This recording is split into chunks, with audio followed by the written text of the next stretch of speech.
കരുനാഗപ്പള്ളി മണ്ഡലത്തിൽ ബി.ജെ.പിക്ക് ജയിക്കാനായിട്ട് എത്ര ശതമാനം സാധ്യതയുണ്ട്? കുടിവെള്ള പ്രശ്നം കരുനാഗപ്പള്ളിയുടെ ഏറ്റവും വലിയ പ്രശ്നമാണ്. പ്രത്യേകിച്ച് കോഴിക്കോട്, ആലപ്പാട് പുറമുള്ള പ്രദേശങ്ങളിൽ വരൾച്ചയായി കഴിഞ്ഞ് കുടിവെള്ളമില്ല. ഒരു MLA എന്ന രീതിയിൽ അദ്ദേഹത്തിന് നാടിന് വേണ്ടുന്ന വികസന പ്രവർത്തനങ്ങൾ ചെയ്യാൻ സാധിച്ചിട്ടില്ല. അദ്ദേഹം മുന്നോട്ട് വെച്ച ഒരു 10 പോയിന്റിന്റെ പ്രകടന പത്രികയുണ്ട്, അതെന്റെ കൈവശമുണ്ട്. ഈ പ്രകടന പത്രികയിലെ ഒരു കാര്യം പോലും ആ നാട്ടിൽ സാധ്യമാക്കാൻ അദ്ദേഹത്തിന് സാധിച്ചിട്ടില്ല. നാടിന് വികസനം ഉണ്ടായിട്ടില്ല എന്നുള്ളത് അത് ഒരു നിഷ്പക്ഷ സമൂഹത്തിൽ കരുനാഗപ്പള്ളി നമ്മൾ ചോദിച്ചു കഴിഞ്ഞാൽ എല്ലാവരും പറഞ്ഞ കാര്യം. മാറി മാറി വന്ന എല്ലാ കേരളം ഭരിച്ചിരുന്ന ഭരണകൂടന്മാരും അല്ലെങ്കിൽ MLA-മാരും പുലിമുട്ട് യാഥാർത്ഥ്യമാക്കും എന്നൊരു വാഗ്ദാനം അവർക്ക് കൊടുത്തിട്ടുണ്ട്. പക്ഷേ ഇതുവരെ ഒന്നും സാധ്യമായിട്ടില്ല.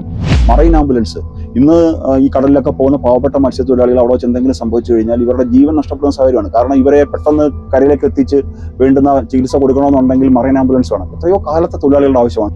കേരളത്തിൽ BJP അധികാരത്തിൽ വന്നാൽ ഈ നാട്ടിലെ ഒരു കുഞ്ഞിന് പോലും തൊഴിലോ വിദ്യാഭ്യാസത്തിനോ വേണ്ടിയിട്ട് മറ്റു രാജ്യങ്ങളെ ആശ്രയിക്കേണ്ടി വരുന്ന സാഹചര്യം ഇല്ലാതാക്കാൻ BJPക്ക് സാധിക്കും. കരുനാഗപ്പള്ളിയിലെ യുവാക്കൾക്ക് മാത്രമല്ല, സമഗ്രമായിട്ടുള്ള വികസനം ആവശ്യമുള്ള സ്ഥലമാണ് കരുനാഗപ്പള്ളി. റെയിൽവേ സ്റ്റേഷൻ വികസനം ഉണ്ടായാലും സ്റ്റോപ്പ് അനുവദിക്കപ്പെട്ടാലും ഇതെല്ലാം തങ്ങളുടെ അക്കൗണ്ടിൽ കൊണ്ടിരുന്ന ഒരു പരിപാടി മാത്രമാണ്. യാതൊന്നും ചെയ്തില്ലെങ്കിൽ നമ്മൾ പണ്ട് പറയും എട്ടുകാലി മമ്മൂഞ്ഞ. ഈ തെരഞ്ഞെടുപ്പ് പ്രവർത്തനങ്ങൾ ഞങ്ങൾ ആൾറെഡി ആരംഭിച്ചു കഴിഞ്ഞു. വലിയ മുന്നേറ്റം, ജയിക്കാൻ സാധിക്കും കരുനാഗപ്പള്ളി. അത് തന്നെയാണ് മുന്നേറ്റം എന്ന് പറഞ്ഞു കഴിഞ്ഞാൽ. അത് ചിലപ്പോൾ ജയം എന്ന് ആൾക്കാർ ചിന്തിച്ചു. ജയിക്കാൻ സാധിക്കും കരുനാഗപ്പള്ളി. BJPയെ സംബന്ധിച്ച് നേരത്തെ ഹണി ചോദിച്ചതുപോലെ ബാലികാറാമലയെ അല്ല. വൈറലായിക്കൊണ്ടിരിക്കുന്ന ഈ പോസ്റ്റ് ഒരേ സമയം MP-യും MLA-യും. കേന്ദ്രാവിഷ്കൃത പദ്ധതികൾ ഏറ്റവും കൂടുതൽ അട്ടിമറിക്കപ്പെടുന്ന നമ്മുടെ രാജ്യത്തെ സംസ്ഥാനം എന്ന് വെച്ച് കഴിഞ്ഞാൽ അത് കേരളമാണ്.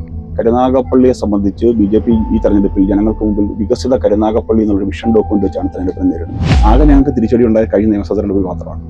കഴിഞ്ഞ ലോക്സഭാ തെരഞ്ഞെടുപ്പിൽ ഭാരതീയ ജനതാ പാർട്ടി ഏകദേശം NDA 49,000-അടുത്ത് വോട്ട് പിടിച്ച സ്ഥലമാണ്. 30% മുകളിലാണ് കരുനാഗപ്പള്ളി BJPയുടെ വോട്ട് ഷെയർ.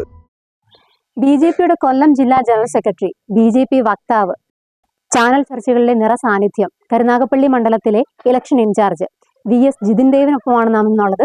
ചേട്ടാ നമസ്കാരം. നമസ്കാരം. ചേട്ടൻ ഇപ്പൊ കരുനാഗപ്പള്ളിയിലെ NDAയുടെ ഇലക്ഷൻ ഇൻചാർജ് ആണല്ലോ. BJPക്ക് കരുനാഗപ്പള്ളി ഒരു ബാലികേറാമലയാണോ? ഒരിക്കലുമല്ല. കരുനാഗപ്പള്ളിയെ സംബന്ധിച്ച് ഭാരതീയ ജനതാ പാർട്ടി ഓരോ തെരഞ്ഞെടുപ്പിലും ക്രമാനുഗതമായി വോട്ട് വർദ്ധിച്ചുകൊണ്ടിരിക്കുന്ന സ്ഥലമാണ്. ആകെ ഞങ്ങൾക്ക് തിരിച്ചടി ഉണ്ടായ കഴിഞ്ഞ നിയമസഭാ തെരഞ്ഞെടുപ്പിൽ മാത്രമാണ്. കഴിഞ്ഞ ലോക്സഭാ തെരഞ്ഞെടുപ്പിൽ ഭാരതീയ ജനതാ പാർട്ടി ഏകദേശം NDA 49,000-അടുത്ത് വോട്ട് പിടിച്ച സ്ഥലമാണ്. 30% മുകളിലാണ് കരുനാഗപ്പള്ളി BJPയുടെ വോട്ട് ഷെയർ. BJPക്ക് അടിസ്ഥാനപരമായിട്ടൊരു 35,000 വോട്ട് ഏത് തെരഞ്ഞെടുപ്പ് കാലത്തും BJPക്ക് ലഭിക്കുന്ന ഒരു സാഹചര്യം കരുനാഗപ്പള്ളിയുണ്ട്. കരുനാഗപ്പള്ളി BJPക്ക് ജയിക്കാൻ, NDAക്ക് ജയിക്കാൻ സാധിക്കുന്ന മണ്ഡലമാണ്. ശക്തമായ സംഘടനാ സംവിധാനം, ഞങ്ങളുടെ എല്ലാ പ്രസ്ഥാനങ്ങൾക്കും വലിയ സംവിധാനമുള്ള സ്ഥലമാണ് കരുനാഗപ്പള്ളി. കരുനാഗപ്പള്ളി ഒരു കാരണവശാലും BJPയെ അല്ലെങ്കിൽ NDAയെ സംബന്ധിച്ച് ബാലികാറാമലയല്ല. ഇത്തവണ വലിയ റിസൾട്ട്, അതായത് വിജയം പോലുള്ള റിസൾട്ട് അല്ലെങ്കിൽ തെരഞ്ഞെടുപ്പ് വിജയം നേടാൻ BJPയെ സംബന്ധിച്ച് അല്ലെങ്കിൽ NDAയെ സംബന്ധിച്ച് കരുനാഗപ്പള്ളി സാധിക്കും. ചേട്ടാ, നിലവിൽ MLA CR മഹേഷ് അദ്ദേഹം വലിയ ഭൂരിപക്ഷത്തോടു കൂടിയാണ് ജയിച്ചു വന്നത്. ഇപ്പൊ മണ്ഡലത്തിലാണെങ്കിലും സോഷ്യൽ മീഡിയ നോക്കുകയാണെങ്കിലും ആൾ നിറസാന്നിധ്യമാണ്. ഇത്തരത്തിലൊരു സാഹചര്യത്തിൽ BJPക്ക് CR മഹേഷ് ഒരു വെല്ലുവിളി ആയിരിക്കുമോ? ഒരിക്കലുമല്ല. ഇപ്പം സോഷ്യൽ മീഡിയയിലെ നിറസാന്നിധ്യം വോട്ടാവണമെന്നില്ലല്ലോ. കാരണം നാടിന് വികസനം ഉണ്ടായിട്ടില്ല എന്നുള്ളത് അത് ഒരു നിഷ്പക്ഷ സമൂഹത്തിൽ കരുനാഗപ്പള്ളി നമ്മൾ ചോദിച്ചു കഴിഞ്ഞാൽ എല്ലാവരും പറഞ്ഞ കാര്യമാണ്. അദ്ദേഹത്തിന് ഒരു MLA എന്ന രീതിയിൽ അദ്ദേഹത്തിന് നാടിന് വേണ്ടുന്ന വികസന പ്രവർത്തനങ്ങൾ ചെയ്യാൻ സാധിച്ചിട്ടില്ല. അദ്ദേഹം മുന്നോട്ട് വെച്ച ഒരു 10 പോയിന്റിന്റെ പ്രകടന പത്രികയുണ്ട്, അതെന്റെ കൈവശമുണ്ട്. ഈ പ്രകടന പത്രികയിലെ ഒരു കാര്യം പോലും ആ നാട്ടിൽ സാധ്യമാക്കാൻ അദ്ദേഹത്തിന് സാധിച്ചിട്ടില്ല.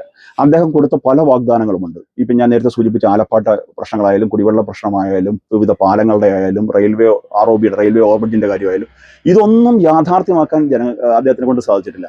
ജനങ്ങള് വ്യക്തിപരമായി എല്ലാവരും ഇഷ്ടമാണ്. ഇപ്പൊ എന്നെ ഇഷ്ടപ്പെടുന്ന ധാരാളം ആൾക്കാരുണ്ടാവും. പക്ഷെ ജനങ്ങൾ വോട്ട് ചെയ്യുന്ന സമയത്ത് ചിന്തിക്കും. ഈ കഴിഞ്ഞ 5 വർഷം ആ MLAയുടെ പ്രോഗ്രസ് കാർഡ് ജനം പരിശോധിക്കുന്ന സമയത്ത് അതിനകത്ത് 0 മാർക്ക് കൊടുക്കാനേ സാധിക്കുള്ളൂ. കാരണം അദ്ദേഹം പറഞ്ഞ ഒരു കാര്യങ്ങളും ചെയ്യാൻ അദ്ദേഹത്തിന് സാധിച്ചില്ല. MLA ഫണ്ടിന്റെ വിനിയോഗത്തിനപ്പുറത്ത് ആ നാടിന് വേണ്ടുന്ന യാതൊരു കാര്യങ്ങളും അദ്ദേഹം ചെയ്യാൻ സാധിച്ചില്ല. അപ്പൊ അദ്ദേഹം പറഞ്ഞ പ്രതിപക്ഷ MLA ആയിരുന്നു എന്നുള്ളത്. പ്രതിപക്ഷമായാലും ഭരണപക്ഷമായാലും തനിക്ക് കിട്ടാനുള്ള അവകാശങ്ങൾ ചോദിച്ചു വാങ്ങാൻ മടിയുണ്ടാവേണ്ട കാര്യമില്ലല്ലോ. അപ്പൊ അത് സാധ്യമാകാത്ത കാര്യത്തിൽ അദ്ദേഹം അത് സാധിക്കാത്ത കാര്യം നമ്മൾ പരിശോധിച്ച സമയത്ത് അദ്ദേഹത്തെ സംബന്ധിച്ച് പൂർണ്ണ പരാജയമാണ്.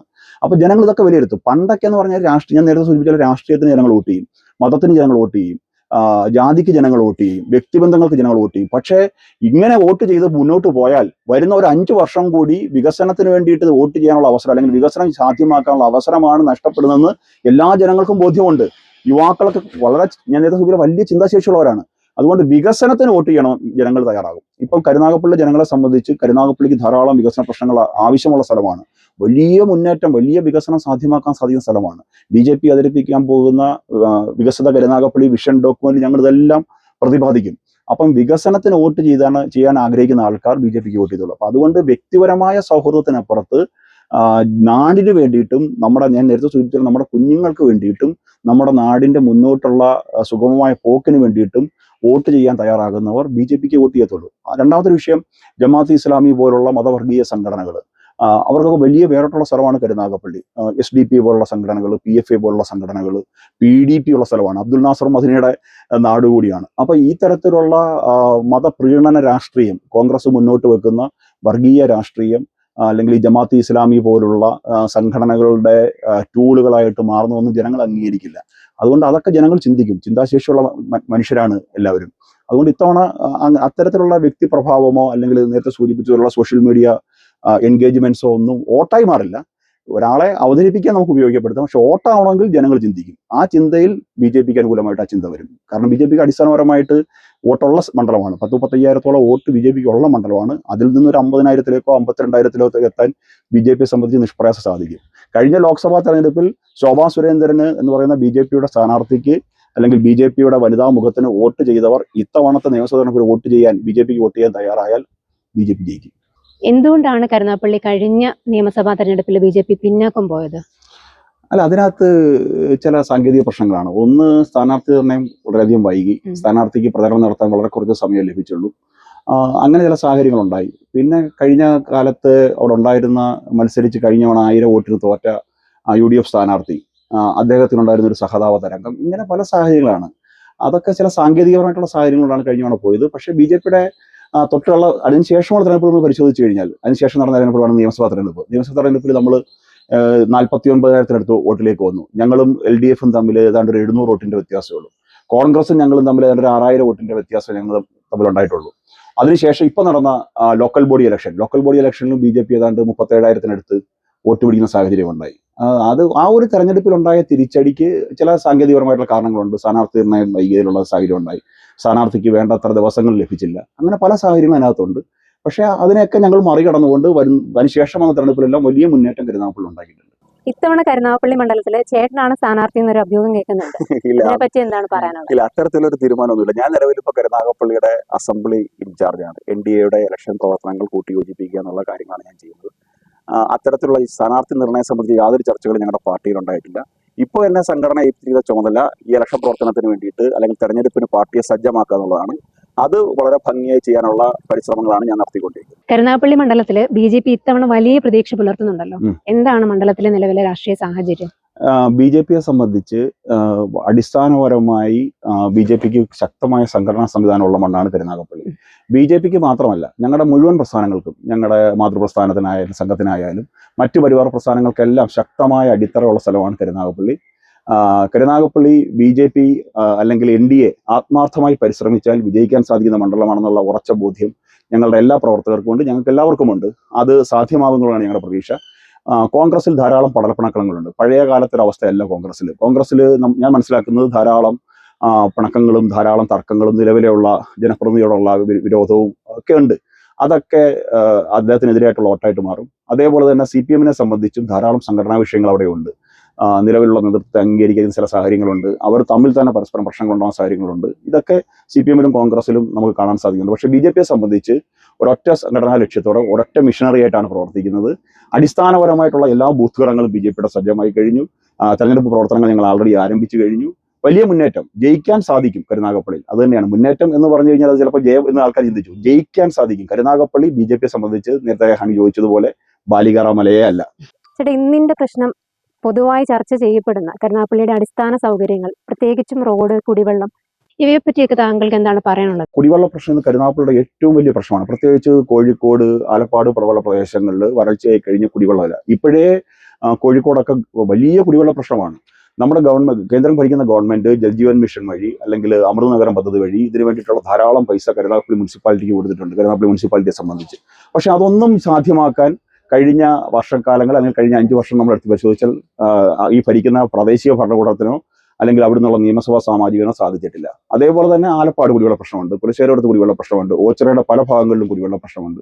ഇതിനൊക്കെ പരിഹാരം കാണാനാണ് കേന്ദ്ര ഗവൺമെന്റ് ജൽജീവൻ മിഷൻ ആവിഷ്കരിച്ചിരിക്കുന്നത്. പക്ഷേ അത് വേണ്ടുന്ന തരത്തിൽ ഉപയോഗപ്പെടുത്തുന്നതിൽ നമ്മുടെ ഭരണകൂടങ്ങൾ, പ്രാദേശിക ഭരണകൂടമായാലും നമ്മുടെ സംസ്ഥാന സർക്കാരായാലും അവിടുത്തെ MLA ആയാലും പൂർണ്ണമായും പരാജയമാണ്. അതിന് പരിഹാരം ഉണ്ടായിട്ടില്ല. രണ്ടാമത് ചോദിച്ച റോഡിന്റെ വിഷയങ്ങൾ, നാം കരുനാഗപ്പള്ളിയിലെ ഗ്രാമീണ റോഡുകൾ പരിശോധിച്ചു കഴിഞ്ഞാൽ ഭൂരിഭാഗവും തകർന്നു കിടക്കുകയാണ്. ഏതെങ്കിലും ചില റോഡുകൾ കിഫ്ബിയിലോ അല്ലെങ്കിൽ MLA ഫണ്ട് കൊണ്ടോ പണിഞ്ഞതിനപ്പുറത്ത് നമ്മുടെ എല്ലാ പ്രാദേശിക റോഡുകളും തകർന്ന് തരിപ്പണമായി കിടക്കുകയാണ്. അതിന് വേണ്ടുന്ന തരത്തിലുള്ള ഒരു പരിശ്രമം നടത്തി ആ റോഡുകളുടെ വികസനം സാധ്യമാക്കാൻ നിലവിലെ സംവിധാനങ്ങൾക്ക് സാധിച്ചിട്ടില്ല. കരുനാഗപ്പള്ളി ചർച്ച ചെയ്യുന്ന വിഷയങ്ങൾ തന്നെയാണ്. ഒരു വികസിത കരുനാഗപ്പള്ളി എന്നതിനെ സംബന്ധിച്ച് നമ്മുടെ ഒരു ആശയം മുന്നോട്ട് വെക്കുമ്പോൾ ജനങ്ങൾ ഏറ്റവും കൂടുതൽ ആശങ്കപ്പെട്ടുകൊണ്ടും രോഷാകുലരായും പറഞ്ഞ പ്രശ്നങ്ങളാണ് ഈ കുടിവെള്ള പ്രശ്നവും നേരത്തെ സൂചിപ്പിച്ച റോഡിന്റെ പ്രശ്നങ്ങൾ. ഇതിന്റെ കരുനാഗപ്പള്ളിയിലെ തീരദേശ മേഖലയും മത്സ്യത്തൊഴിലാളികളും നേരിടുന്ന പ്രധാന വെല്ലുവിളികൾ എന്തൊക്കെയാണ്? BJP അധികാരത്തിൽ വന്നാൽ ഇതിനെ എങ്ങനെയായിരിക്കും അഡ്രസ് ചെയ്യാൻ ഉദ്ദേശിക്കുന്നത്? ഒട്ടേറെ പ്രശ്നങ്ങളുള്ള സ്ഥലമാണ്. കാരണം പല വ്യാജ വാഗ്ദാനങ്ങളും കേട്ട് മടുത്തിരിക്കുന്ന ഒരു പ്രദേശമാണ് തീരദേശവാസികൾ. സുനാമി ബാധിത പ്രദേശമാണ്. നൂറുകണക്കിന് മനുഷ്യരുടെ ജീവൻ നഷ്ടപ്പെട്ട സ്ഥലമാണ്. ഇന്നും എപ്പോൾ വേണമെങ്കിലും ഇതരത്തിലുള്ള സുനാമി പോലുള്ള പ്രശ്നങ്ങൾ ഉണ്ടാകാനുള്ള സാഹചര്യം ഇപ്പോഴും കടൽ തീരങ്ങളിലുണ്ട്. പുലിമുട്ട് എത്രയോ കാലത്ത് ആവശ്യമാണ്. 2004 ശേഷം മാറി മാറി വന്ന എല്ലാ കേരളം ഭരിച്ചിരുന്ന ഭരണകൂടന്മാരും അല്ലെങ്കിൽ MLA മാരും പുലിമുട്ട് യാഥാർത്ഥ്യമാക്കും എന്നൊരു വാഗ്ദാനം അവർക്ക് കൊടുക്കുന്നു. പക്ഷേ ഇതുവരെ ഒന്നും സാധ്യമായിട്ടില്ല. പൂർണ്ണതോതിൽ പുലിമുട്ട് യാഥാർത്ഥ്യമായിട്ടില്ല. മറൈൻ ആംബുലൻസ് ഇന്ന് ഈ കടലിലൊക്കെ പോകുന്ന പാവപ്പെട്ട മത്സ്യത്തൊഴിലാളികൾ അവിടെ വെച്ച് എന്തെങ്കിലും സംഭവിച്ചു കഴിഞ്ഞാൽ ഇവരുടെ ജീവൻ നഷ്ടപ്പെടുന്ന സാഹചര്യമാണ്. കാരണം ഇവരെ പെട്ടെന്ന് കരയിലേക്ക് എത്തിച്ച് വേണ്ടുന്ന ചികിത്സ കൊടുക്കണമെന്നുണ്ടെങ്കിൽ മറൈൻ ആംബുലൻസ് വേണം. എത്രയോ കാലത്തെ തൊഴിലാളികളുടെ ആവശ്യമാണ്. ഇതുവരെ സാധ്യമായിട്ടില്ല. ഇപ്പൊ കേന്ദ്രം ഭരിക്കുന്ന ഗവൺമെന്റ് ഫിഷറീസ് മന്ത്രിയെ തന്നെ, ഒരു ഫിഷറീസ് വകുപ്പ് ഉണ്ടെങ്കിൽ ഫിഷറീസ് മന്ത്രി തന്നെ കൊണ്ടുവന്നിട്ടുണ്ട്. ധാരാളം പദ്ധതികൾ കൊണ്ടുവരുന്നുണ്ട്. പുതിയതായിട്ട് ബോട്ടുകൾ വാങ്ങാനായിട്ടാണെങ്കിലും മത്സ്യസമ്പദ യോജന പോലുള്ള സബ്സിഡി ലഭിക്കുന്ന മത്സ്യകൃഷികൾ പദ്ധതികളായാലും നൂറുകണക്കിന് പദ്ധതികൾ കേന്ദ്ര ഗവൺമെന്റ് നടപ്പിലാക്കുന്നു. പക്ഷെ ഇതൊന്നും കേരളത്തിലേക്ക് വരുന്നില്ല. ഇതൊക്കെ വരണമെന്നുണ്ടെങ്കിൽ അല്ലെങ്കിൽ ഈ പറഞ്ഞ തീരദേശ മേഖലയുടെ പ്രശ്നങ്ങൾ അഡ്രസ് ചെയ്യപ്പെട്ട് അതിന് പരിഹാരം ഉണ്ടാകണമെങ്കിൽ കേരളത്തിൽ അതേപോലെ തന്നെ കരുനാഗപ്പള്ളി പോലുള്ള തീരദേശ മണ്ഡലങ്ങളിൽ BJPയുടെ ജനപ്രതിനിധികൾ ഉണ്ടാകേണ്ട സാഹചര്യമാണെന്ന് ജനങ്ങൾക്ക് ബോധ്യപ്പെട്ടു കഴിഞ്ഞു. ഇന്ന് തീരദേശം മുഴുവൻ പണ്ടൊക്കെ സഹതാപത്തിനും അല്ലെങ്കിൽ എന്താണ് പറയുക വ്യക്തികൾക്കും രാഷ്ട്രീയത്തിനും ഒക്കെ വോട്ട് ചെയ്ത തീരദേശവാസികൾ ഇന്ന് അവർക്ക് വേണ്ടിയിട്ട്, അവരുടെ കുടുംബങ്ങൾക്ക് വേണ്ടിയിട്ട്, അവരുടെ കുഞ്ഞുങ്ങൾക്ക് വേണ്ടിയിട്ട് BJPക്ക് വോട്ട് ചെയ്യാൻ, താമരയ്ക്ക് വോട്ട് ചെയ്യാൻ തയ്യാറായിക്കൊണ്ടിരിക്കുകയാണ്. കേന്ദ്ര സർക്കാരിന്റെ ജനക്ഷേമ പദ്ധതികൾ സാധാരണക്കാരിലേക്ക് എത്തുന്നതിൽ സംസ്ഥാന സർക്കാരും പ്രാദേശിക ഭരണകൂടവും തടസ്സം നിൽക്കുന്നു എന്നൊരു ആരോപണം സ്ഥിരമായി BJPയുടെ ഭാഗത്തു നിന്നുണ്ടാവാറുണ്ട്. ഇതിലെന്തെങ്കിലും സത്യാവസ്ഥയുണ്ടോ? തീർച്ചയായും നമ്മൾ പരിശോധിച്ചു കഴിഞ്ഞാൽ കേന്ദ്രാവിഷ്കൃത പദ്ധതികൾ ഏറ്റവും കൂടുതൽ അട്ടിമറിക്കപ്പെടുന്ന നമ്മുടെ രാജ്യത്തെ സംസ്ഥാനം എന്ന് വെച്ച് കഴിഞ്ഞാൽ അത് കേരളമാണ്. നോക്കൂ, 70 വയസ്സ് കഴിഞ്ഞ എല്ലാവർക്കും ആയുഷ്മാൻ ഭാരത് ഇൻഷുറൻസ് പദ്ധതി 5 ലക്ഷം രൂപയുടെ സൗജന്യ ചികിത്സാ സഹായം ലഭിക്കുന്ന പദ്ധതി നമ്മുടെ രാജ്യത്ത് നിലവിൽ വന്നു കഴിഞ്ഞു. പക്ഷേ ഇത് കേരളത്തിലില്ല. പാവപ്പെട്ട കർഷകന് ഇന്ന് ഏറ്റവും കൂടുതൽ അനുഭവിക്കുന്ന വിഷയമാണ് വിളനാശം എന്ന് പറഞ്ഞാൽ. അതിന് ഫസൽ ബീമാ യോജന, ഞാൻ 1-2 ഉദാഹരണം മാത്രം പറയാം. ഫസൽ ബീമാ യോജന എന്ന് പറഞ്ഞൊരു പദ്ധതിയുണ്ട്. ഈ ഫസൽ ബീമാ യോജന കാര്യക്ഷമമായിട്ട് കേരളത്തിൽ നടപ്പിലാക്കി കഴിഞ്ഞാൽ പാവപ്പെട്ട കർഷകർ വളരെ വലിയ ഗുണമുണ്ടാവും. കേരളത്തിൽ അത് പറയാനോ പ്രാദേശിക ഭരണകൂടങ്ങളോ അല്ലെങ്കിൽ ജനപ്രതിനിധികളോ തയ്യാറാകുന്നില്ല. അതേപോലെ തന്നെ കിസാൻ സമ്മാൻ നിധി, ഇപ്പം ലക്ഷക്കണക്കിന് ആൾക്കാർ കിസാൻ സമ്മാൻ നിധിയിൽ നിന്ന് പുറത്തു പോകുന്ന സാഹചര്യമുണ്ട്. കേരളത്തിലെ മുനിസിപ്പാലിറ്റികളുടെയും കോർപ്പറേഷന്റെയും വികസനത്തിന് വേണ്ടിയിട്ട് ധാരാളം പൈസ അമൃത് പദ്ധതിയിലും സ്മാർട്ട് സിറ്റി പദ്ധതിയിലൊക്കെ ഉൾപ്പെടുത്തി നമ്മുടെ സംസ്ഥാനത്തിലെ തദ്ദേശ സ്ഥാപനങ്ങൾക്ക് ലഭിക്കുന്നുണ്ട്. പക്ഷെ ഇതൊന്നും നടപ്പിലാക്കപ്പെടുന്നില്ല. ഹെൽത്ത് ഗ്രാന്റ്, നല്ല രീതിയിൽ ഹെൽത്ത് ഗ്രാന്റ് തദ്ദേശ സ്ഥാപനങ്ങൾ കൊടുക്കുന്നുണ്ട്. പക്ഷേ ഈ ഹെൽത്ത് ഗ്രാന്റ് എങ്ങനെ വിനിയോഗിക്കപ്പെടുന്നു? ഇപ്പൊ തന്നെ ചില ഹോസ്പിറ്റലുകളുടെ കെട്ടിടങ്ങൾ ഉണ്ടാകുന്നു. എന്തുകൊണ്ടാണത്? അത് ആയുഷ് ആരോഗ്യ മന്ദിർ എന്നുള്ള ഒരു രാജ്യവ്യാപകമായിട്ടുള്ള ഒരു ഏകതാ കാഴ്ചപ്പാട് മുൻനിർത്തിക്കൊണ്ട് കേന്ദ്ര ഗവൺമെന്റ് കൊടുക്കുന്ന പൈസ കൊണ്ടാണ് ഈ കെട്ടിടങ്ങൾ ഉയരുന്നത്. അതിനകത്ത് വേണ്ടുന്ന അടിസ്ഥാന സൗകര്യങ്ങൾ ഒരുക്കേണ്ടുന്നത് സംസ്ഥാന ഭരണകൂടമാണ്, പ്രാദേശിക ഭരണകൂടമാണ്. പക്ഷെ അതിനുള്ള പൈസ അവരുടെ കയ്യിലില്ല. അങ്ങനെ ധാരാളം തരത്തിൽ നമ്മൾ എടുത്ത് പരിശോധിച്ചു കഴിഞ്ഞാൽ കേന്ദ്രാവിഷ്കൃത പദ്ധതികളെല്ലാം അട്ടിമറിക്കപ്പെടുകയാണ്. നല്ല നിലയിൽ ഈ പദ്ധതികൾ കേരളത്തിലെ തദ്ദേശ സ്ഥാപനങ്ങൾ ഇംപ്ലിമെന്റ് ചെയ്യാൻ തയ്യാറായി കഴിഞ്ഞാൽ വേറെ ഒന്നിനും പുറകെ പോകേണ്ട കാര്യമില്ല. ഈ നാട്ടിലെ സാധാരണക്കാരായ ജനങ്ങൾക്ക് അവരുടെ ആരോഗ്യത്തിനായാലും പാവപ്പെട്ട കുട്ടികളുടെ വിദ്യാഭ്യാസത്തിനായാലും അവരുടെ മെച്ചപ്പെട്ട ജീവിത സൗകര്യത്തിനായാലും തൊഴിൽ സാഹചര്യങ്ങൾക്കായാലും ഇതിനെല്ലാം ഉതകുന്ന തരത്തിലുള്ള ധാരാളം പദ്ധതികൾ കേന്ദ്ര ഗവൺമെന്റ് ആവിഷ്കരിച്ച് നടപ്പിലാക്കുന്നുണ്ട്. പക്ഷെ ഇതൊന്നും കേരളത്തിൽ നടപ്പിലാക്കാതിരിക്കുവാൻ വേണ്ടിയിട്ടുള്ള ഒരു രാഷ്ട്രീയ തിമിരം ഈ പറഞ്ഞ കേരളം ഭരിക്കുന്ന LDF UDF ഗവൺമെന്റ് സംവിധാനങ്ങൾക്കുണ്ട്. വൈറലായിക്കൊണ്ടിരിക്കുന്ന ഈ പോസ്റ്റ് ഒരേ സമയം MPയും MLAയും, ഈ ഒരു പോസ്റ്റിനെ പറ്റി ചേട്ടൻ എന്താ പറയാനുള്ളത്? അത് എന്ന് പറഞ്ഞു കഴിഞ്ഞാല് നമ്മുടെ കരുനാഗപ്പള്ളിയിൽ അമൃത് ഭാരത് ട്രെയിനുകൾക്ക് സ്റ്റോപ്പ് അനുവദിക്കപ്പെട്ടുള്ള ഒരു വിഷയമാണ്. കരുനാഗപ്പള്ളി കഴിഞ്ഞൊരു 10 വർഷം എടുത്ത് പരിശോധിച്ചു കഴിഞ്ഞാൽ പ്രധാനപ്പെട്ട ട്രെയിനുകൾക്കൊന്നും സ്റ്റോപ്പ് അനുവദിക്കപ്പെടാത്തൊരു സ്ഥലമാണ്. ധാരാളം ട്രെയിനുകൾ നമ്മുടെ നാട്ടിൽ വന്നു. പക്ഷെ ഇത് വേണ്ടുന്ന തരത്തിൽ ആ ട്രെയിനുകളുടെ സ്റ്റോപ്പ് വാങ്ങിച്ചെടുക്കാൻ നിലവിലെ MLAക്കോ MPക്കോ യാതൊന്നും ചെയ്യാൻ സാധിച്ചിട്ടില്ല.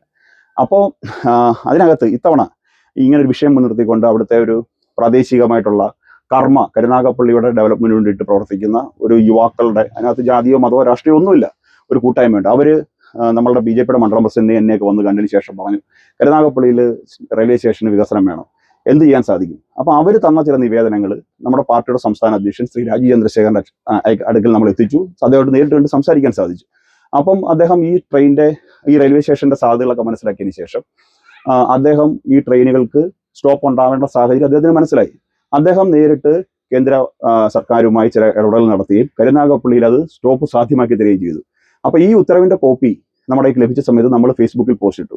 സ്വാഭാവികമായിട്ടും സാധാരണ കേരളത്തിൽ എന്തനുവദിച്ചാലും, റെയിൽവേ സ്റ്റേഷൻ വികസനം ഉണ്ടായാലും സ്റ്റോപ്പ് അനുവദിക്കപ്പെട്ടാലും ഇതെല്ലാം തങ്ങളുടെ അക്കൗണ്ടിൽ കൊണ്ടിരുന്ന ഒരു പരിപാടി മാത്രമാണ്. യാതൊന്നും ചെയ്തില്ലെങ്കിലും നമ്മൾ പണ്ട് പറയും എട്ടുകാലി മമ്മൂഞ്ഞ, ഈ പരിപാടി മാത്രമാണ് ഇവിടുത്തെ ജനപ്രതിനിധികൾ ചെയ്തുകൊണ്ടിരുന്നത്. പക്ഷേ ഇത്തരത്തിലൊരു പെട്ടെന്നൊരു സഡൻ ആക്ഷൻ ഉണ്ടാകുകയും കരുനാഗപ്പള്ളി സ്റ്റേഷൻ റെയിൽവേ ശ്രദ്ധിക്കുന്ന ഒരു സാഹചര്യത്തിലേക്ക് വരികയും ചെയ്ത സമയത്ത് ചില ആൾക്കാർക്ക് സഹിച്ചില്ല. അതിനെ തുടർന്ന് ഒരു കളിയാക്കൽ പോസ്റ്റാണത്.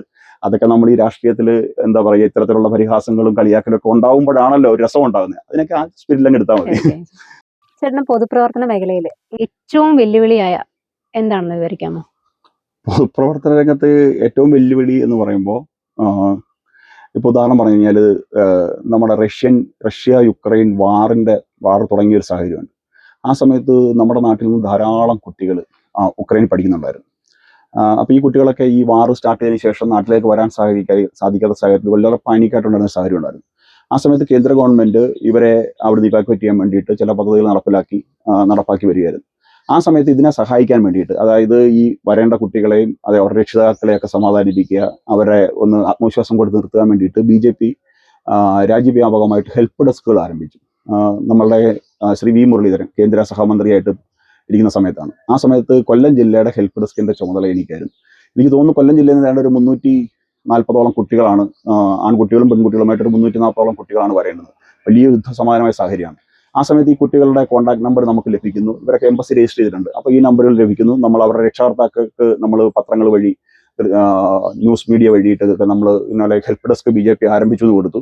അപ്പോൾ രക്ഷാകർത്താക്കൾ നമ്മളെ ബന്ധപ്പെടുന്നു. അപ്പം ഇതിനിടയിലുള്ള ഒരു ബ്രിഡ്ജായിട്ട് നമ്മൾ മാറി. ഒരു 4-5 ദിവസക്കാലത്തോളം ഉറക്കം പോലും ഇല്ലാത്ത ഒരു സാഹചര്യമായിരുന്നു. കാരണം ഈ കുഞ്ഞുങ്ങൾ അവിടുന്ന് കിടന്ന് വിളിക്കും, പേടിച്ച് വിഷമിച്ച് നമ്മളെ വിളിക്കുന്നത്. എന്തെങ്കിലും ഒരു സ്ഫോടനമോ ചെറിയ വിഷയം ഉണ്ടാകുന്ന ചേട്ടാ ഇവിടെ ബോംബ് സ്ഫോടനം നടക്കുന്നത്, ഞങ്ങളെല്ലാം ബംഗറിൽ പോയി പറഞ്ഞ് വിളിക്കും. അപ്പുറത്തുനിന്ന് രക്ഷിതാർത്ഥാക്കളെ വിളിച്ചത് പറയുമ്പോൾ അവർ ഭയങ്കര ആശങ്കയിൽ രാത്രിയും പകലൊന്നും ഇല്ലാതെ കിടന്ന്, ഈ കുഞ്ഞുങ്ങളുടെ കാര്യമില്ലേ, കിടന്ന് വളരെ വിഷമിച്ചും കരഞ്ഞുകൊണ്ടും ഒക്കെ വിളിക്കും. അപ്പൊ ഇവരെ രണ്ടുപേരെയും സമാധാനിപ്പിക്കുക, ഈ കാര്യങ്ങൾ കോർഡിനേറ്റ് ചെയ്യുക. അപ്പം നമ്മൾ അന്നത്തെ എംബസിയിൽ ഒക്കെ നമുക്ക് ചില കോൺടാക്റ്റിലൊക്കെ തന്നിട്ടുണ്ടായിരുന്നു പാർട്ടിയുടെ ഭാഗത്തു നിന്ന്. അപ്പോൾ അവരെയൊക്കെ വിളിച്ച് നമ്മൾ ഇങ്ങനെ അങ്ങോട്ട് ഫോളോ അപ്പ് ചെയ്യും. അങ്ങനെ ഈ 340ഓളം കുഞ്ഞുങ്ങളാണ് എൻ്റെ ഓർമ്മയിൽ. ഈ 340 കുട്ടികളെ സുരക്ഷിതമായിട്ട് നമ്മുടെ ജില്ലയിൽ എത്തിക്കാൻ നമുക്ക് സാധിച്ചു. ആ സമയത്ത് അതേപോലെ തന്നെ നമ്മൾ അത് പറയുമ്പോൾ നമ്മൾ പറയേണ്ടതാണ്, ഞങ്ങളുടെ സേവാ ഇൻ എന്ന് പറഞ്ഞൊരു സംഘടനയാണ്. നമ്മുടെ രാജ്യത്ത് സേവാഭാരതി എന്ന് പറയുന്ന പോലെ അന്തർദേശീയ തലത്തിൽ പ്രവർത്തിക്കുന്ന സംഘടനയാണ് സേവാ ഇൻ. അപ്പോൾ ഈ കുഞ്ഞുങ്ങൾ അവിടെ നിന്ന് ഇവരെ ഇവാക്യുവേറ്റ് ചെയ്ത് എംബസി അതിർത്തിയിൽ ഈ പറഞ്ഞ റുമാനിയ, ഹംഗറി, മാൾട്ടോവ ഇങ്ങനെയൊക്കെയുള്ള രാജ്യങ്ങൾ, ഇതൊക്കെ നമ്മൾ അന്നത്തെ സമയത്ത് ഈ രാജ്യങ്ങളൊക്കെ കേൾക്കുന്നത്, ഇവിടെ കൊണ്ടുവരുന്ന സമയത്ത് ഈ സേവാ ഇന്നിന്റെ പ്രവർത്തകർ അതിർത്തി ചെല്ലും. അവർക്ക് വേണ്ടുന്ന ഫുഡ്, മറ്റു കാര്യങ്ങൾ. ഇതുപോലെ ഞങ്ങൾ BJP തന്നെ ആൾക്കാർ പറഞ്ഞിട്ട് വരികയാണ്, BJP ഹെൽപ്പ് ഡെസ്ക് പറഞ്ഞിട്ട് വരികയാണെന്നൊക്കെ പറഞ്ഞിട്ട് അവരെ പോയി കാണും. അവരെ സ്വീകരിച്ച് അവർക്ക് വേണ്ടുന്ന സാഹചര്യങ്ങളൊക്കെ ഒരുക്കി കൊടുത്ത്, പ്രാഥമിക കാര്യങ്ങൾക്കുള്ള സാഹചര്യങ്ങളൊക്കെ ഒരുക്കി കൊടുത്ത് അവരെ സുരക്ഷിതമായിട്ട് ഒരു ആത്മവിശ്വാസമൊക്കെ കൊടുത്ത് കൊണ്ടുവന്നൊരു സാഹചര്യമുണ്ട്. അങ്ങനെ ഒരു എൻ്റെ ഫോൺ എടുത്ത് പരിശോധിച്ച് കഴിഞ്ഞാൽ ഒരു 150 കുട്ടികളുടെ ഈ ഫോൺ നമ്പർ എൻ്റെ ഫോണിൽ ഇപ്പോഴുണ്ട്. യുക്രൈൻ പറഞ്ഞ് സേവ് ചെയ്തിട്ടുണ്ട്. അപ്പോൾ ഇവരെല്ലാവരും വ്യക്തിപരമായിട്ട് മെസ്സേജ് അയക്കും. അപ്പം നമ്മൾ ഇവരുടെ ആത്മവിശ്വാസം കൊടുത്ത് വലിയ വെല്ലുവിളിയായിരുന്നു. അതൊരു ഏറ്റവും വെല്ലുവിളിയായിരുന്നു. അങ്ങനെ ഒരു 340 കുട്ടികളെ നമുക്ക് കൊണ്ടുവരാൻ സാധിച്ചു. ഇപ്പോഴും ചില കുട്ടികളുടെ കുടുംബം, രക്ഷാകർത്താക്കൾ ഇപ്പോഴും നമ്മളുമായിട്ട് വലിയ അടുത്ത ബന്ധമുണ്ട്. അവരുടെ ഈ കുഞ്ഞുങ്ങളുടെയൊക്കെ ജീവിതത്തിൽ ഉണ്ടാകുന്ന ഫംഗ്ഷനുകൾ, ഇപ്പോൾ കല്യാണമൊക്കെ പ്രായമൊക്കെ ആയി, അപ്പോൾ അവരുടെ കല്യാണത്തിന് വിളിക്കും. ഹയർ സ്റ്റഡീസിന് പോയി നല്ല മാർക്ക് കിട്ടുമ്പോൾ വിളിച്ച്, അവരൊക്കെ കുട്ടികൾക്ക് ഇവിടെയാണ് പഠിക്കുന്നത്. അപ്പോൾ അങ്ങനെയൊക്കെയുള്ള ധാരാളം സംഭവങ്ങളുണ്ട്. ഇതൊക്കെ നമ്മൾ മനസ്സിലാക്കേണ്ട കാര്യം എന്ന് പറഞ്ഞാൽ, എന്തിന് നമ്മുടെ കുഞ്ഞുങ്ങൾ പുറത്തേക്ക് പോകുന്നു? ഇവിടെയാണ് BJPയുടെ സംസ്ഥാന അധ്യക്ഷൻ പറയുന്നത് മുന്നോട്ട്. കാരണം വിദ്യാഭ്യാസം ചെയ്യണമെങ്കിലും തൊഴിൽ ചെയ്യണമെങ്കിലും എല്ലാം കുഞ്ഞുങ്ങൾ പുറത്തു പോകേണ്ട സാഹചര്യമാണ്. ഇതിനൊക്കെ മാറ്റം വരണമെങ്കിൽ ഇവിടെയാണ് വികസിത കേരളത്തിന്റെ കാഴ്ചപ്പാടിന്റെ ഏറ്റവും വലിയ പ്രസക്തി. അതാണ് ഏറ്റവും ഒരു വലിയ വെല്ലുവിളിയായിട്ട് തോന്നുന്നത്. രണ്ടാമത് പറയേണ്ടുന്നത്, അയോധ്യയിൽ രാമക്ഷേത്രം വന്നതിന് ശേഷം നമ്മൾ ഇവിടുന്ന് ഭക്തർക്ക്, ധാരാളം ആൾക്കാർക്ക് അവിടേക്ക് പോകണം എന്നുള്ളൊരു ഇതുണ്ടായി, രാമക്ഷേത്രം കാണാൻ വേണ്ടിയിട്ട്. അന്ന് IRCTC സ്പെഷ്യൽ ട്രെയിൻ അറേഞ്ച് ചെയ്തു. അപ്പോൾ അതിൻ്റെ ഈ തെക്കൻ കേരളത്തിലെ കോർഡിനേഷൻ പാർട്ടി എന്നെയാണ് ഏൽപ്പിച്ചത്.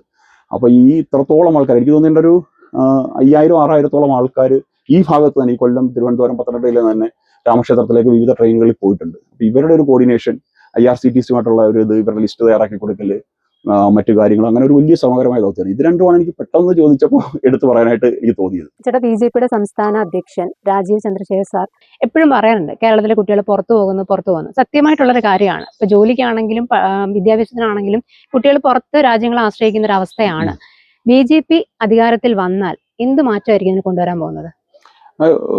കാരണം നമ്മൾ മനസ്സിലാക്കേണ്ട ഏറ്റവും വലിയൊരു അപകടകരമായ കാര്യം, കേരളം ഒരു എന്താ പറയുക, ഈ വൃദ്ധരുടെ നാടായിട്ട് മാറിക്കൊണ്ടിരിക്കുകയാണ്. എല്ലാ വീടും നമ്മൾ പരിശോധിച്ചു കഴിഞ്ഞാൽ ഒരാളെങ്കിലും പുറത്താണ്. എല്ലാവർക്കും പുറത്തു പോയി മതി. ഇന്നൊരു 10ാം ക്ലാസ് കഴിഞ്ഞ ഒരു കുട്ടിയെടുത്ത് എന്താണെന്ന് വെച്ചാൽ, പണ്ട് ഞങ്ങളൊക്കെ കാലത്ത് പറയും ഡോക്ടർ ആവണം, എഞ്ചിനീയർ ആവണം, കളക്ടർ ആവണം. പക്ഷെ ഇന്ന് ചോദിച്ചു കഴിഞ്ഞാൽ പറഞ്ഞ UK പോകണം, റഷ്യ പോകണം, പിന്നെ ഹംഗറി പോകണം, ജോർജിയ പോകണം. കുറേ രാജ്യങ്ങൾ കുട്ടികൾ തന്നെ സെർച്ച് ചെയ്ത് കണ്ടുപിടിച്ച് അവിടെ എന്താ സാധ്യതയെന്ന് മനസ്സിലാക്കി അങ്ങോട്ടേക്ക് പോകാനുള്ള എങ്ങനെയെങ്കിലും ഇവിടെ നമുക്ക് പോയാൽ മതി. ഇതിന് പോകാൻ സാധിക്കാത്തവരെന്ത് ചെയ്യും? കേരളത്തിന് പുറത്തേക്ക് പോവുകയാണ്. അപ്പൊ വിദ്യാഭ്യാസത്തിനായാലും തൊഴിലിനായാലും കുഞ്ഞുങ്ങൾ ധാരാളമായിട്ട് ഇതേപോലെ വിദേശ രാജ്യങ്ങളെ ആശ്രയിക്കുന്ന ഒരു സാഹചര്യം ഇപ്പൊ നമ്മുടെ നാട്ടിൽ കാണാൻ സാധിക്കും. ഈ പോകുന്ന കുട്ടികൾ പണ്ടൊക്കെ എന്ന് പറഞ്ഞു കഴിഞ്ഞാൽ ഈ ദുബായി പോകുന്നൊക്കെ പറഞ്ഞു കഴിഞ്ഞാൽ 4 അല്ലെങ്കിൽ 10 15 വർഷം ജോലി ചെയ്തിട്ട് അവർ തിരിച്ചു വരും, ഇടയ്ക്ക് ലീവിന് വരും. പക്ഷേ ഈ യൂറോപ്യൻ കൺട്രിയിലേക്ക് പോകുന്ന കുട്ടികൾ പിന്നെ ആ കൾച്ചറിലും ആകുകയാണ്. അവരൊരിക്കലും വരാൻ തയ്യാറാവുന്നില്ല. അച്ഛനും അമ്മയും, പ്രായമായ അച്ഛനും അമ്മയ്ക്കും കാണണമെന്ന് ആഗ്രഹം ഉണ്ടായാൽ തന്നെ എന്താണ്, വാട്സപ്പ് കോൾ ചെയ്യാനാണ് പറയുന്നത്. അവർക്ക് ഇങ്ങോട്ട് വരുന്നതിനെ പറ്റി ചിന്തിക്കാൻ പോലും സാധിക്കുന്നില്ല. ഈ സാഹചര്യം മാറണം. എന്തുകൊണ്ട് കുഞ്ഞുങ്ങൾ പോകുന്നെന്ന് പറഞ്ഞു കഴിഞ്ഞാൽ, കേരളത്തെ സംബന്ധിച്ച് ഞാൻ നേരത്തെ സൂചിപ്പിച്ചതുപോലെ വികസന പ്രവർത്തനങ്ങൾ നടക്കുന്നില്ല. കമ്പനികൾ ധാരാളം നമ്മുടെ രാജ്യത്ത് വരുന്നു. ഇപ്പൊ സെമി കണ്ടക്ടർ ഫാക്ടറികൾ തന്നെ ധാരാളം നമ്മുടെ രാജ്യത്ത് വന്നു. ആപ്പിളിന്റെ പ്രൊഡക്ഷൻ നമ്മുടെ രാജ്യത്തേക്ക് മാറി. ഇപ്പൊ യൂറോപ്പിയായിട്ട് ഫ്രീ ട്രേഡ് അഗ്രിമെന്റ് വന്നതിന് ശേഷം ധാരാളം തൊഴിലവസരങ്ങൾ നമ്മുടെ രാജ്യത്ത് സൃഷ്ടിക്കപ്പെടുന്നുണ്ട്. ഇതൊക്കെ സാധ്യമാകണമെന്നുണ്ടെങ്കിൽ ഈ ദേശീയ താല്പര്യത്തിനൊപ്പം ചിന്തിക്കുന്ന, അല്ലെങ്കിൽ രാജ്യം ഭരിക്കുന്ന സർക്കാരിന്റെ തീരുമാനങ്ങൾക്കൊപ്പം ചലിക്കാൻ തയ്യാറാകുന്ന, അല്ലെങ്കിൽ അതിന് വേണ്ടിയിട്ട് അതിന് വേണ്ടുന്ന പിന്തുണ കൊടുക്കുന്ന സംസ്ഥാന ഭരണകൂടങ്ങൾ ഉണ്ടാവേണ്ടിയിരിക്കുന്നു. അതുണ്ടാകാത്തതാണ് എന്തിനേയും എതിർക്കുന്ന കാഴ്ചപ്പാടാണ്. നോക്കൂ, ഇപ്പം യൂറോപ്പിലായിട്ടുള്ള ഫ്രീ ട്രേഡ് അഗ്രിമെന്റിനെ ഏറ്റവും കൂടുതൽ ആകെ എതിർത്തത് CPM-ന്റെ പോളിറ്റ് ബ്യൂറോ മാത്രമാണ്. നമ്മൾ കണ്ടുകൊണ്ടിരിക്കുകയല്ലേ. അപ്പൊ ഇങ്ങനൊന്നും എതിർക്കാതെ വികസനം സാധ്യമാകണം, ഒരു വികസിത കേരളം യാഥാർത്ഥ്യമാകണം എന്ന് ചിന്തിക്കുന്ന ഒരു ഗവൺമെന്റ് ഇവിടെ അധികാരത്തിൽ വരണം. അങ്ങനെ വന്നു കഴിഞ്ഞാൽ ഈ കുട്ടികൾക്ക് ഇവിടെ ജോലി ചെയ്യാനുള്ള സാഹചര്യം ഉണ്ടാവും. ഇവിടെ തന്നെ നല്ല ആ യൂറോപ്യൻ സ്റ്റാൻഡേർഡിൽ ലഭിക്കുന്ന തരത്തിലുള്ള മെച്ചപ്പെട്ട ജീവിത സാഹചര്യവും മെച്ചപ്പെട്ട വിദ്യാഭ്യാസവും ഒക്കെ ഇവിടെ സാധ്യമാക്കണം.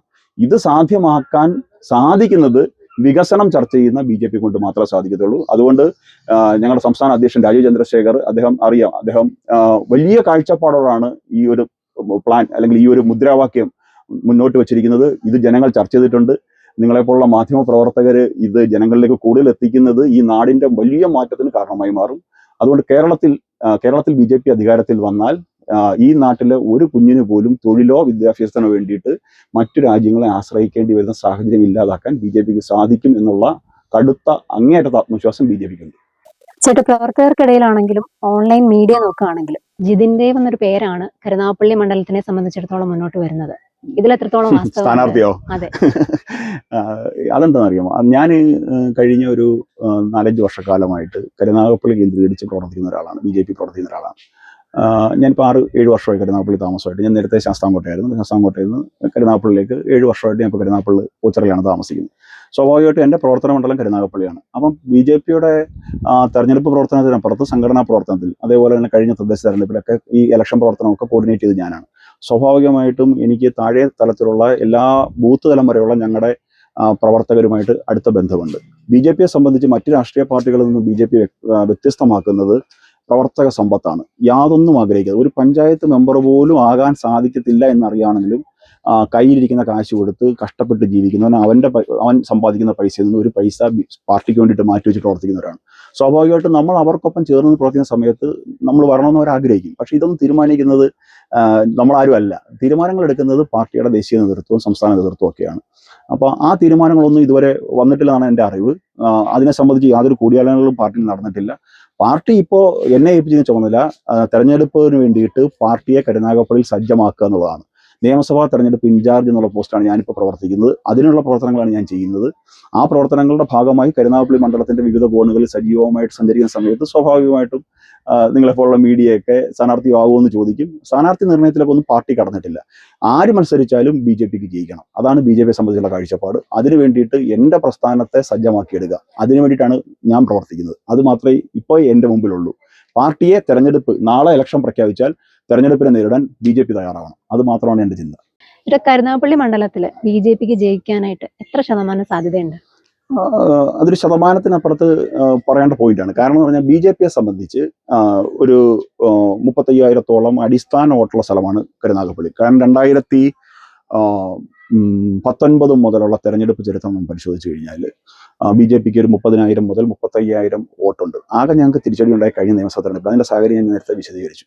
അപ്പോൾ BJP സംബന്ധിച്ച് 35,000-ഓളം വോട്ടുണ്ട്. കഴിഞ്ഞ തെരഞ്ഞെടുപ്പിൽ ശോഭാ സുരേന്ദ്രൻ 49,000-നടുത്ത് വോട്ട് പിടിക്കുന്ന സാഹചര്യം ഉണ്ടായി. 1-2 ബൂത്തുകൾ എണ്ണാനുണ്ട്. ആ ബൂത്തുകൾ കൂടി എണ്ണിയിരുന്നെങ്കിൽ ഒരുപക്ഷെ കരുനാഗപ്പള്ളിയിലെ രണ്ടാമത്തെ രാഷ്ട്രീയ പാർട്ടിയായിട്ട് BJP മാറിയാണ്. അവർ 600-700 വോട്ടിന്റെ വ്യത്യാസമേ ഉള്ളൂ. അപ്പൊ BJPക്ക് ഒരു 40,000-നടുത്തുള്ള വോട്ടുള്ള സ്ഥലമാണ് കരുനാഗപ്പള്ളി. പിന്നെ നരേന്ദ്രമോദിജിക്ക് കേരളത്തിലെ എല്ലാ നിയമസഭാ മണ്ഡലങ്ങളിലും വോട്ടുണ്ട്. ഇതും ഇതിനൊപ്പം ചേരും. പിന്നെ BJP മുന്നോട്ട് വെക്കുന്ന, ഞാൻ നേരത്തെ സൂചിപ്പിച്ച വികസിത കരുനാഗപ്പള്ളി എന്നുള്ള ആ നറേറ്റീവിനെ, അല്ലെങ്കിൽ ആ മുദ്രാവാക്യത്തിനെ, ആ ലക്ഷ്യത്തിന് വേണ്ടിയിട്ട് വോട്ട് ചെയ്യണമെന്ന് ആഗ്രഹിക്കുന്ന ധാരാളം ജനങ്ങൾ കരുനാഗപ്പള്ളിയിലുണ്ട്. ഇതെല്ലാം കൂടെ വരുന്ന സമയത്ത് BJP സംബന്ധിച്ച് നേരത്തെ ഹണി ചോദിച്ചതുപോലെ ബാലികറ മലയേ അല്ല, 100% വിജയിക്കുവാൻ വേണ്ടിയിട്ടാണ് BJP കരുനാഗപ്പള്ളി മത്സരിക്കുന്നത്. BJP ദേശീയ ജനാധിപത്യ സഖ്യം കരുനാഗപ്പള്ളിയിൽ നിന്ന് ജയിച്ചു വരും. വലിയ മുന്നേറ്റത്തിൽ BJP ജയിക്കും. യുവ നേതാവ് എന്ന നിലയിൽ നമ്മുടെ യുവാക്കൾ രാഷ്ട്രീയത്തിലേക്ക് ഇറങ്ങാൻ വേണ്ടിയിട്ട് എന്ത് മെസ്സേജാണ് അവർക്ക് കൊടുക്കാനുള്ളത്? BJPക്ക് അങ്ങനെ ഉത്തരം പറയാൻ സാധിക്കില്ല. കാരണം BJPയുടെ ദേശീയ അധ്യക്ഷന്റെ പ്രായം 45 വയസ്സാണ്. യുവ തലമുറയ്ക്ക് പാർട്ടിയെ കൈമാറിയിരിക്കുന്നു BJP. ആ ഒരു വലിയ സന്ദേശം ഈ രാജ്യത്തെ എല്ലാ രാഷ്ട്രീയ പാർട്ടികൾക്കും BJP നൽകിയിരിക്കുന്നു. പിന്നെ ധാരാളം യുവാക്കൾ കടന്നു വരുന്നത് ഇന്ന് BJP മാത്രമാണ്. കാരണം ഡെവലപ്മെന്റ് പൊളിറ്റിക്സ്, വികസനത്തിന്റെ രാഷ്ട്രീയം ചർച്ച ചെയ്യുന്നത് BJP ആണ്. യുവാക്കൾ രാഷ്ട്രീയത്തിലേക്ക് കടന്നു വരണം. ഇപ്പൊ യുവാക്കളെ സംബന്ധിച്ച്, അല്ലെങ്കിൽ യുവക്കളെ സംബന്ധിച്ച് രാഷ്ട്രീയം എന്ന് പറയുമ്പോൾ എന്തോ തൊട്ടുകൂടാത്ത സാധനമാണ്, ഇതെന്തോ അഴിമതിയുടെ കേന്ദ്രമാണ്, തട്ടിപ്പാണ്, ഇത് എന്താണ് പറയുക, ഈ കതറിട്ട് അല്ലെങ്കിൽ രാഷ്ട്രീയ നേതാക്കന്മാരായിട്ട് നടക്കുന്ന ആൾക്കാരൊക്കെ ഈ ജനങ്ങളെ കൊള്ളയടിക്കാൻ നടക്കുന്നവരാണ്. ഒരു തെറ്റായ കാഴ്ചപ്പാട് ഭൂരിപക്ഷം ജെൻസി തലമുറയിലുണ്ട്. അതൊക്കെ മാറ്റിയെടുക്കേണ്ടതാണ്. കാരണം യുവാക്കൾക്കാണ് ധാരാളം ഔട്ട്പുട്ട് നൽകാൻ സാധിക്കുന്നത്. വലിയ കർമ്മശേഷിയും യുവശേഷിയും ഉള്ളതാണ് നമ്മുടെ യുവാക്കൾ. നമുക്ക് പണ്ടൊക്കെ എന്ന് പറഞ്ഞു കഴിഞ്ഞാൽ ഒരു 100 പേരൊക്കെ പരീക്ഷ എഴുതി കഴിഞ്ഞാൽ ഒരു 50 പേര് 60 പേര് ജയിക്കുന്ന സാഹചര്യമാണ്. ഇന്ന് എല്ലാവരും 90% നല്ല ബുദ്ധിയുള്ള, നല്ല ഐക്യമുള്ള ആൾക്കാണ്. അപ്പൊ യുവാക്കൾ ധാരാളമായി രാഷ്ട്രീയത്തിലേക്ക് കടന്നു വന്നു കഴിഞ്ഞാൽ വലിയ മാറ്റം നമ്മുടെ രാജ്യത്ത് കൊണ്ടുവരാൻ പറ്റും. കാരണം 2047 നമ്മുടെ രാജ്യത്തെ ഒരു വികസിത ഭാരതമാക്കി മാറ്റണം എന്നുള്ള കാഴ്ചപ്പാടോടാണ് നമ്മുടെ പ്രധാനമന്ത്രി നരേന്ദ്രമോദി മുന്നോട്ട് പോകുന്നത്. ഇതിന് വലിയ സംഭാവന നൽകാൻ സാധിക്കുന്നത് യുവാക്കൾക്കാണ്. യുവാക്കൾ മനസ്സിലാക്കേണ്ട കാര്യം എന്ന് പറഞ്ഞു കഴിഞ്ഞാൽ, ഇനിയിപ്പം കളക്ടർ ആയാലും IAS കാരനായാലും IPS കാരനായാലും ഇതിന്റെ എല്ലാം അവസാന തീരുമാനം പൊളിറ്റിക്കൽ ലീഡർഷിപ്പാണ്. നമ്മുടെ രാജ്യം ഒരു ഡെമോക്രാറ്റിക് കൺട്രിയാണ്. അപ്പം രാഷ്ട്രീയത്തിലേക്ക് വിദ്യാഭ്യാസമുള്ള, ചിന്താശേഷിയുള്ള, നാടിനോട് കടപ്പാടുള്ള, നാടിനു വേണ്ടി പ്രവർത്തിക്കാൻ താല്പര്യതയുള്ള യുവാക്കൾ വന്നു കഴിഞ്ഞാൽ ഈ രാജ്യം മാറും. അതുകൊണ്ട് കൂടുതൽ യുവാക്കൾ രാഷ്ട്രീയത്തിലേക്ക് വരണം. ധാരാളം അവസരങ്ങൾ അവർക്കുണ്ട്. ധാരാളം ആൾക്കാർ വന്നെങ്കിൽ മാത്രമേ, ഞാൻ നേരത്തെ സൂചിപ്പിച്ചതുപോലെ, ഒരു വികസിത ഭാരതമായി, ഒരു വികസിത രാഷ്ട്രമായി നമ്മുടെ രാജ്യത്തെ മാറ്റിയെടുക്കാൻ നമുക്ക് സാധിക്കത്തുള്ളൂ.